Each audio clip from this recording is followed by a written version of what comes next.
السلام علیکم۔ آپ دیکھ رہے ہیں پاک سندھ 24 نیوز۔ میں ہوں آپ کی ہوسٹ شمائلہ خان۔ کراچی سے رپورٹ کر رہے ہیں bureau chief Sindh Ali Hassan Rajput. Deputy commissioner district Malir Irfan Salam Mirani کی ہدایت پر سب ڈویژن شاہ مرید ڈسٹرکٹ ملیر میں اینٹی انکروچمنٹ آپریشن کیا گیا۔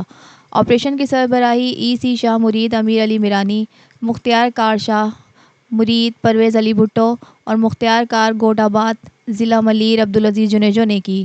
S H O anti encroachment force Ram Muhammad Muqeem اور ایس ایچ او علاقہ پولیس اسٹیشن گڈاب سٹی ضلع ملیر ذوالفقار ارائین دوران آپریشن نفری کے ہمراہ موجود رہے۔ سرکاری زمین 3 آرا تھر تعلقہ شاہ مرید میں بنائے گئے جعلی گوٹھوں، جس میں یار محمد خاص خلی گوٹ جس کی کل اراضی 100 ایکڑ کے قریب تھی اور 40 ایکڑ سینکشن گوٹ فیض محمد سٹھانی کے نام پر اضافی اراضی 50 ایکڑ کے قریب سرکاری زمین پر کی گئی۔